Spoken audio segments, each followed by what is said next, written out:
real peace is possible in the Middle East, as difficult as that is to imagine. But the first necessary immediate step towards that peace requires Israel to now take military action in Rafah, take the type of military action it has so far refused to take in Rafah, and follow it up with proper military action in the rest of Gaza and in the West Bank. Welcome to the Daily Objective. It is day 176 of the war in Israel. I'm joined by Daniel. Hey, Daniel. Hey Razi. So, you know, since we've been covering nothing but the war for 6 months, there are times when we've repeated stuff that we've already covered, and this is one of those things. And the weird thing is, we're repeating it, and we're repeating the same call for action that the Israeli government is kind of, at least in rhetoric, agreeing with us on, but not so far in its own actions. So, yeah, your initial thoughts on Rafah, on where things stand now, and what we can reasonably hope for or should hope for. So I checked back, when the discussion about Rafah even started. So on February 2nd, there was the first talks about the invasion of Rafah after declaring victory in Khan Yunis. Then on February 8th, Netanyahu told to the IDF that they should prepare for the invasion. And then it took 10 days until February 8th to basically say, we are not going in yet. We will go on Ramadan, or rather, if the hostages are not released by Ramadan, we will go in. Ramadan started on March 10th. Today it's March 30th. And of course, nothing happened on Ramadan. There were some negotiations, but the peace talks or any sort of negotiations broke down. No deal was made, yet IDF still hasn't attacked. And most recently, on March 7th, Netanyahu also stated Israel was planning ahead for its Rafah offensive, but again, nothing was done still. So we're still waiting for it to happen. I'm still hoping it will happen, although I'm increasingly becoming unsure. But of course, unless Rafah is invaded and all of Gaza is brought under control, there is no resolution to this conflict. So what do you think, Razi? Should we expect the invasion to happen any day now? So I've said in the past couple of weeks, I no longer believe it's going to happen. I've said from October 7th about what I expect to happen and not to happen. I hope I'm wrong about all of it, but unfortunately, I've been right more than I've been wrong. Israel told the people of the north of Gaza to evacuate within 24 hours at some point in October, and it took weeks later before any military action happened. Here, it has taken much longer, and of course, Israel is unfortunately taking the position that when it happens, they will have a plan to evacuate the civilian population. So civilians will be fine, will not pay the price for the crimes committed in their name and with their support. But we've heard in the early months of this military operation that Israel had a relatively fewer casualties than would have been expected, and I really hate hearing that because hundreds of soldiers have died unnecessarily, and I think it could be if Israel actually goes on a ground operation in Rafah. Hamas, every minute that passes, Hamas is preparing more and more, and we don't know what they're preparing, but we know that they prepared a lot in the rest of Gaza. So I don't think the death toll is low. I think it's much higher than it should have been. Perhaps soldiers would have died if the right operation had taken place. But one of the things that have come up in recent days was the ongoing operation in Shifa Hospital, where many terrorists have been killed by the IDF, and many have been captured by the IDF. And this operation is one of those moments where the military success of Israel shows its moral failures, because Israel had already operated in Shifa Hospital, had supposedly done what needed to be done and then left, and then the terrorists came back. So Israel has two ways of operating. Either they tell terrorists we're about to bomb your building so the terrorists can escape and all you bomb is an empty building, or they go into a building and soldiers died unnecessarily in that operation. Every terrorist who every terrorist who died in the recent operation would have died had Israel bombed the hospital, but none of the soldiers would have. Now, yeah, they captured terrorists. There's great value to that in terms of intelligence, but even that value would be lower if Israel actually said, you know what, Hamas, with the support of the Palestinian people, did what they did on October 7th. And if we want to make sure that it never happens again, and we want real peace to be a possibility, like the rest of the world now has with Germany and Japan, we need a complete destruction of not just the military capabilities of Hamas, which Israel is nowhere near destroying, but also of the culture itself that requires people to kill Jews and to strive for that and for nothing else. So something that surprised me about the Al-Shifa hospital is the first time I read the story that Hamas is there again and IDF is operating there again.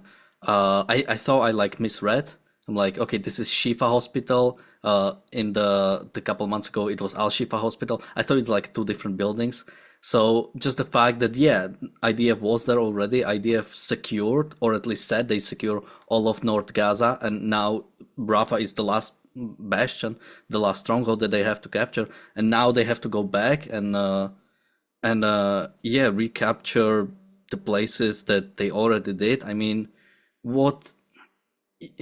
Yeah, when is Israel actually going to finish this war?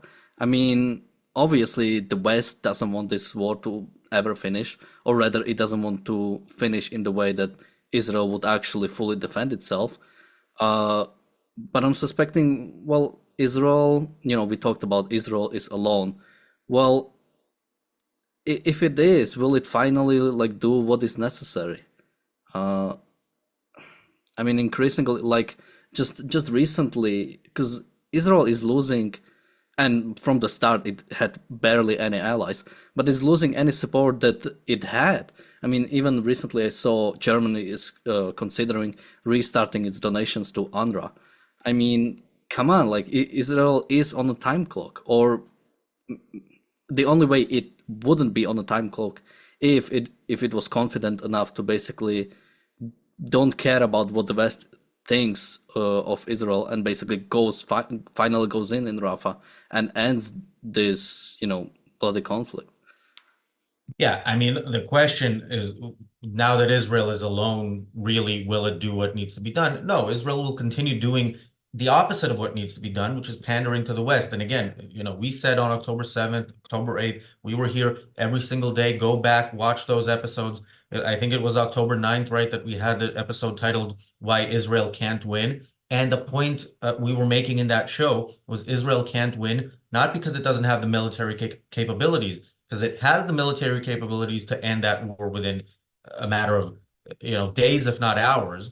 But it doesn't have the moral backbone to do what's right. And of course, well, thank you, Jonathan, for the super chat. Thank you, Bonnie, for the super chat. Thank you, Iron Meerkat, for the super chat. Iron Meerkat says Gaza de lenda est. And yes, that is all there is to it. That is what should have happened. Gaza should have been destroyed, and destroyed for real, not destroyed in the way the North. So you mentioned, Rafah is now the only stronghold. It's not the only stronghold, because they're not just back in Shifa. They're back everywhere where Israel was. They're back now. They're back, and they have less comfortable living arrangements because many of the buildings have been destroyed, which is good. It's very nice imagery. The imagery from the north of Gaza is beautiful. It is the image of justice. But real justice means the people who murdered your people, who said they will keep doing it again and again until there is no one left to kill. You must prevent them from doing that. And preventing them from doing that is not preventing them from having a roof over their head. They can survive without a roof over their head, and they'll rebuild those roofs. Preventing them from killing you means preventing them from ever acting again in any way, i.e., killing them. I mean, yeah, I mean, what like you mentioned how we are starting to repeat ourselves, but Israel just is still not doing what has to be done to finally end this conflict. Oftentimes I talk about the idea of like a perpetual conflict, and oftentimes from the West, people are talking about the war in Ukraine, the war in Israel. It goes on for too long. It doesn't have an end in it. The Israel-Palestinian conflict doesn't have an end in it. Yeah, of course. If you don't actually recognize you are at war, if you don't actually recognize what needs to be done, of course you're gonna be in a perpetual conflict. If you're gonna do this, because it's not like IDF has been doing nothing in Rafah. IDF has been bombing Rafah pretty much. From what I've seen every day, there's been some casualties in Rafah. But again, similar to what they do in the north, they do bomb Hezbollah. They do sometimes kill either even Hamas operatives in Lebanon, in South Lebanon, or Hezbollah high officials. But again, it's this sort of like we will do something, we will go in somewhat, we will bomb them somewhat, but they will never do what actually needs to be done to finish this conflict. And that is what perpetuates this conflict. That is what will make this, basically, when will we finish? I mean, I'm trying to remember. I think there was, I think in remember Netanyahu said that once they actually go in Rafah, it should take about 2 months. Well, how long do we have to wait until they actually go in? And is this true? Will it actually take just 2 months? Which, at least to me, seems crazy for just one city to take 2 months. But I'll take that. I'll take anything over, not actually finishing this conflict. Yeah, and again, we don't know what's waiting there, but we know it's bad. And the title for this episode wasn't ironic or sarcastic. This is very much the case. There is no, if Israel could now destroy just the military capabilities of Hamas and then move out and do whatever, leave it to whoever. This will absolutely not bring peace, because there is complete consensus among the Palestinians, despite whatever disagreements they have amongst themselves. The one thing they don't disagree on is the killing of Jews until there is no more Israel. So you can't have peace with somebody who would rather die than see you live. And that is the Palestinian way. And that is what Israel has been continuously pandering to. And again, something we've talked about for many decades. Israel keeps negotiating, keeps taking steps towards what the Palestinians supposedly would agree to accept in exchange for allowing the Jews to live. And what Israel gets is more killing of its own citizens. So yes, the targets need to be beyond military. They need to be similar to what happened with Germany. With Germany, it wasn't just military targets. It was very much civilian targets. It was breaking the will of the people to continue in the way that they set upon before World War II. And that you can rebuild military capabilities, but if you know that nothing is worse than continuing in the path that you've taken, because the people you are targeting will actually defend themselves by whatever means necessary, you reconsider. Yeah, and here is something really important to also consider, because best case scenario, or the most hopeful scenario, is that IDF will go into Rafah and will occupy all of Gaza. But the problematic thing is that IDF already did occupy Gaza once, and it did not do enough to basically completely pacify the region. A couple days ago, we talked about the American occupation of Japan and the similarities between the occupation of Gaza. And one of the big difference was that American occupation was over-present. You could see Americans on the streets, you could see American military all over the place. You couldn't basically escape the image of you are now under occupation and you have to change. That didn't happen in Gaza. Basically, IDF was very careful to not show their presence, to not show that they are here. And problematic thing that is happening right now is, even if occupation will happen, will the IDF have the actual means of completing that occupation, and is it setting the right ground for it? Because we've already seen in the places they are already occupying, the Hamas members keep popping up, and again, occupation is not just, you destroy the military, you come in and you do something. It has to be powerful. You really have to show how defeated they are, and if you don't do it, then we are just in for another 40 years of Gaza occupation, or 30 years that will not lead anywhere. Yeah, and we were talking also in the early months of the war about something that still exists to some extent, but less and less, which is the difference between where the Israeli people stand and where the Israeli government stands. Because the Israeli people in the early days were united around Iron Meerkat's repeated call to destroy Gaza, which of course we agree with. And that has changed. I'm looking today at Ynet, which I think is the biggest news website in Israel, and I saw a headline. The headlines change often, but the headline at some point was a call by I think it was the mother of a hostage to remove Netanyahu, to end the war, to do whatever. And I completely understand people whose loved ones are in Gaza saying, I don't care, fuck everybody else. I want my loved ones out of that hellhole. And knowing that they're there held by these animals, I completely understand anybody like that. What I don't understand is the media campaigning for the enemy, because a ceasefire means that Hamas wins. A ceasefire means Hamas continues to exist, continues to plan the next operation.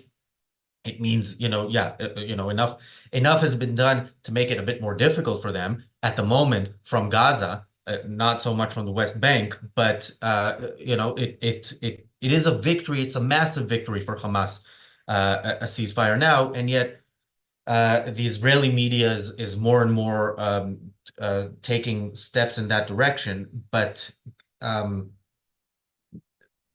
Yeah, I think the morale in Israel, unfortunately, is also the Israeli people are in more and more playing into Hamas's hands. They are more and more accepting the idea of negotiations, which of course is why Hamas terrorists risked their lives, risked achieving the killing of more Jews in order to bring hostages back, because they know that Israel will release more terrorists, and give up the legitimate aims of the war. But yeah, I look at the way the Israeli people look at this, and unfortunately, I see this as not going in the direction that we're advocating for, and going in a direction that guarantees more war, guarantees more deaths of Israelis, guarantees that future terrorists are being emboldened at the moment. Yeah, so I have a friend from Ukraine, and I could see the similar thing in her.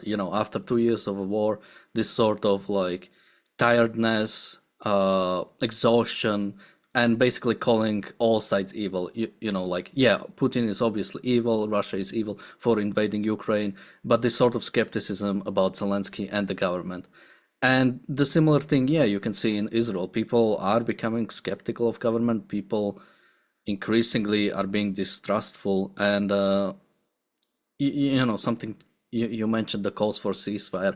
I mean, that's what always happens. That's what they start with. I mean, first they kill Jews and then they call for ceasefire.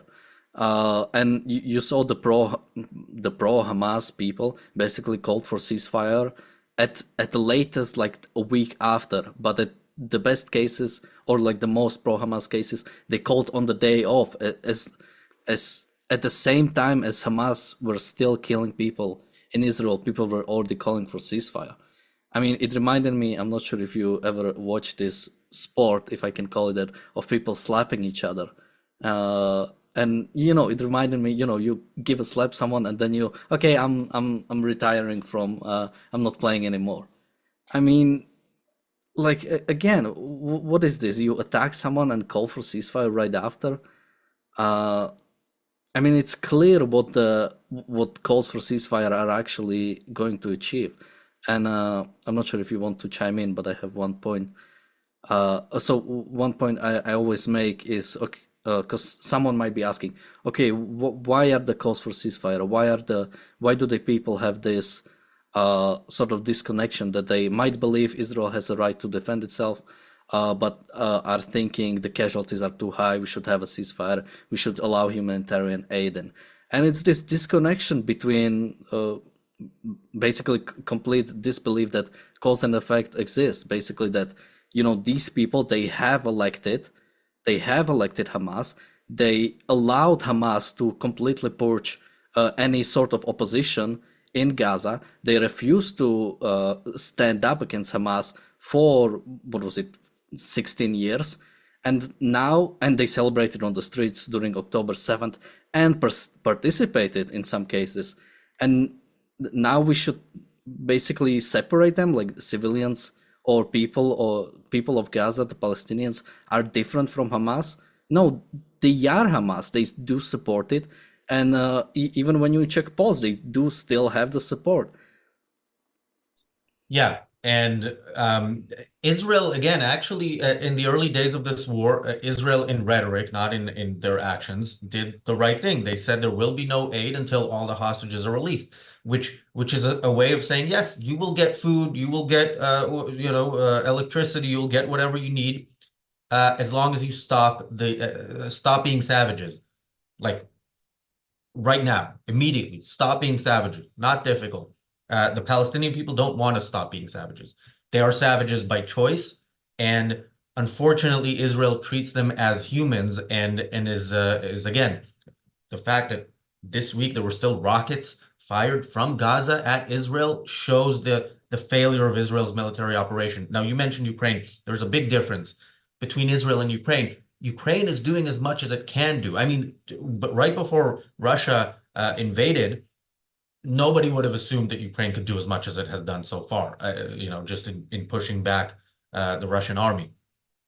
Israel is doing nowhere near as much as it can do. Because again, if it did, the military capabilities of Hamas and Fatah and Hezbollah would have been gone at some point in October. Hezbollah is not a bit, is much stronger, so that would have been, required more effort. But that is stuff that Israel is capable of. And again, knowing what is coming next is not difficult. History teaches lessons very clearly, especially when you're dealing with exactly the same people. What happened on October 7th from Gaza will happen again from the West Bank. And then Israel will go on some military operation there and will be accused of genocide before the operation even starts.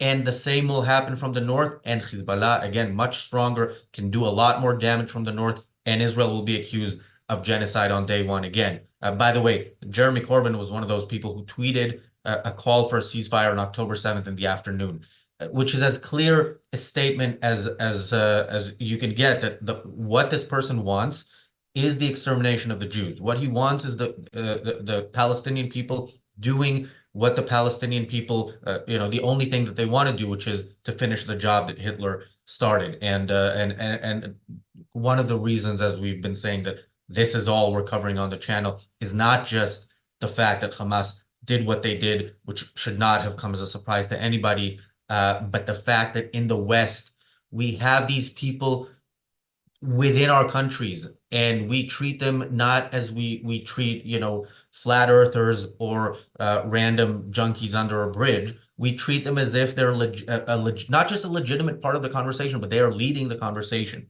So we're in a very, very bad situation here all over the world, not just in Israel. And just like the Palestinians can wake up tomorrow and say we're no longer going to be savages, Israel can wake up tomorrow and say we're no longer going to be altruists, and we will start the actual peace process, which is the destruction of Rafah, and then moving on to the rest of Gaza and to the West Bank. And maybe some of the world will look at that and say, you know what? Well done. And yeah, standing up for civilization is actually a good thing. I mean, so you mentioned David Cameron, and something you see, when it comes to criticism of Israel, which essentially is just Jew hatred. I mean, it's never about following what is right. It's never about even having some standard. It's always we hate Israel, we hate Jews, and how do we achieve its destruction? And currently, the most popular thing is the international law. But when you actually challenge anyone about the international law, I mean, there's from the Finkelstein debate, when it was asked, well, what do you think about the Houthis attacking merchant ships, which is against the international law? He said, no, it doesn't matter. Why should he care? Because because Houthis attacking merchant ships helps the Palestinians and it hurts Israel, so he will support it. And it's this way with pretty much anything.